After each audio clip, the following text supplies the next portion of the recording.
போய் சஜித்த சந்திரனை கொண்டு வந்தான்னு கேட்டாலும் கொண்டு வந்து தாரேன்னு சொல்லுவார்.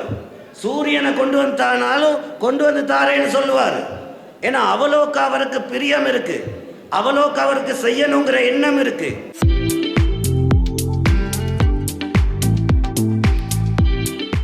நாங்கள் 2022ஆம் ஆண்டுக்கு 2 வருடங்களுக்கு முன்னர் திரும்பி செல்வோமாக இருந்தால் இந்த நாட்டிலே ஒரு சூழல் இருந்தது. அதுதான் இந்த நாட்டிலே இந்த நாட்டினுடைய ஜனாதிபதிக்கு எதிராக, அரசாங்கத்துக்கு எதிராக ஒரு மக்கள் எழுச்சி போராட்டம் நடந்தது. இந்த போராட்டத்தினுடைய ஆரம்பத்திலே, அதாவது அரசாங்கத்துக்கு, ஜனாதிபதிக்கு எதிரான அந்த மக்கள் எழுச்சி இருக்கின்ற போது நாங்கள் பிரதிநிதித்துவப்படுத்திய எதிர்கட்சியால் கோட்டா கோஹோம், கோட்டாவை வீட்டுக்கு அனுப்புவோம் என்ற ஒரு ஸ்லோகனை நாங்கள் உருவாக்கினோம். அந்த ஸ்லோகனை ஏந்தி கொண்டு எங்களுடைய எதிர்கட்சி தலைவர் சஜித்துடன் கண்டியிலே இருந்து கொழும்பு வரைக்கும் 6 நாட்கள் படாத பாடுபட்டு மக்கள் அலையை திரட்டி கொண்டு கோட்டாவை வீட்டுக்கு அனுப்ப கண்டியிலிருந்து 6 நாள் நடந்து போகிறோம். நடந்து போய் மக்கள் என்னுடைய அந்த மக்கள் எழுச்சி போராட்டத்தை உசுப்பேத்தி விடுறோம்.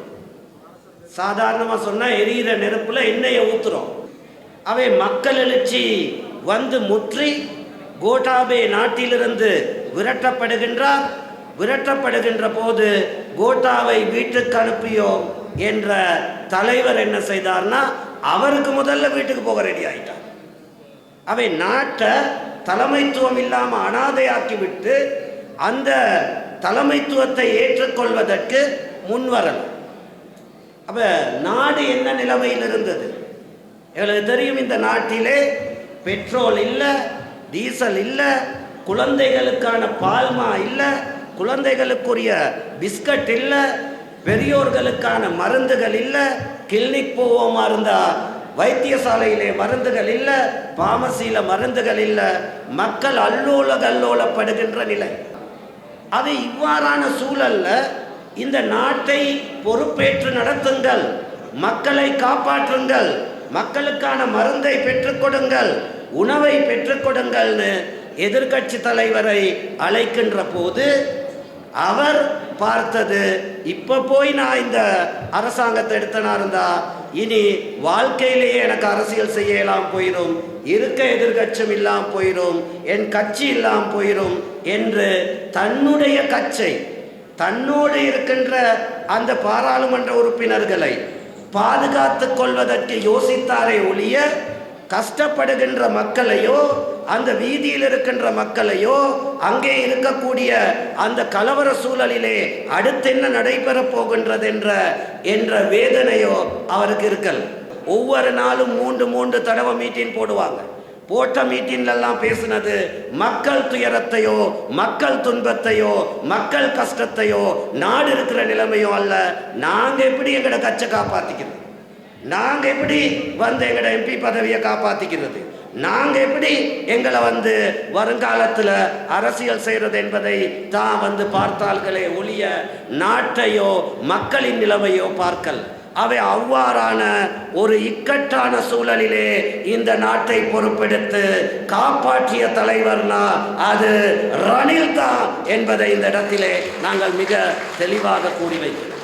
அவே எனக்கு தெரியும், நான் இந்த முடிவை எடுக்கின்ற போது அடுத்த தர MP ஆகிறதுல எனக்கு பெரிய சவால் இருக்கு. எனக்கு பிரச்சனை இல்லை, நான் MP ஆகணுங்கிற தேவையில்லை. ரணில் விக்ரமசிங்க இந்த நாட்டில் ஜனாதிபதி ஆவாரா இருந்தா நாங்களும் நீங்களும் சந்தோஷமாக வாழக்கூடிய ஒரு நாடு இருக்கும். அந்த நாட்டை கட்டி எழுப்புவதற்காகத்தான் தைரியமா உண்மையை உங்கள் முன் சொல்லுகின்றேன். ஆகவே 21ஆம் திகதி ரணில வெற்றி பெற செய்தால் நாடு முன்னோக்கி போகும். தவறினால் மீண்டும் நாங்கள் எல்லாம் போலின் யுகத்துக்கு போறதுதான் மீதியாக இருக்கும் என்பதை இந்த இடத்திலே நான் கூற வேண்டும். இப்ப சஜித் நல்லவர், அதில் எந்த விதமான விவாதமும் இல்லை. சஜித்க்கு மக்களுக்கு செய்யணுங்கிற பெரிய ஆசை இருக்கு. நீங்க போய் சஜித்த சந்திரனை கொண்டு வந்தான்னு கேட்டாலும் கொண்டு வந்து தாரேன்னு சொல்லுவார். சூரியனை கொண்டு வந்தானாலும் கொண்டு வந்து தாரேன்னு சொல்லுவார். ஏன்னா அவ்வளோக்கு அவருக்கு பிரியம் இருக்கு, அவ்வளோக்கு அவருக்கு செய்யணுங்கிற எண்ணம் இருக்கு. ஆனால் செய்வதற்குரிய திறமை இல்லை, இன்னும் செய்வதற்குரிய அனுபவம் இல்லை. அவை இன்னும் சில நாட்கள் அவர் சில காலம் தன்னை தயார்படுத்த வேண்டி இருக்குது. இப்ப இருக்க சூழலில் அவரால் நல்லவராக இருந்து வேலை இல்லை. எங்களுக்கு இப்போ உள்ள சூழல்ல வல்லவர் தேவை, திறமையானவர் தேவை, செய்யக்கூடியவர் தேவை. இப்ப இந்த பில்டிங் பாக்ஸ்ல கட்டுற மாதிரி ஒரு மாதிரி அத்திவாரத்தை போட்டு கேஸ் கிடைக்குது, பெட்ரோல் கிடைக்குது, பால்மா கிடைக்குது, எங்கட பிள்ளைகளுக்கு ஸ்கூலுக்கு போயிட்டு வராங்க, இது நடக்குது. இந்த பில்டிங் பாக்ஸ்ல ஒரு துண்டை கலட்டினாலும் இது திரும்ப கீழே விழுந்துடும். அணிலுக்காக அல்ல, எங்களுக்காக, மக்களுக்காக, நம்மளுக்காக நாங்கள் அதை செய்ய வேண்டிய கடமைப்பட்டு இருக்கின்றோம்.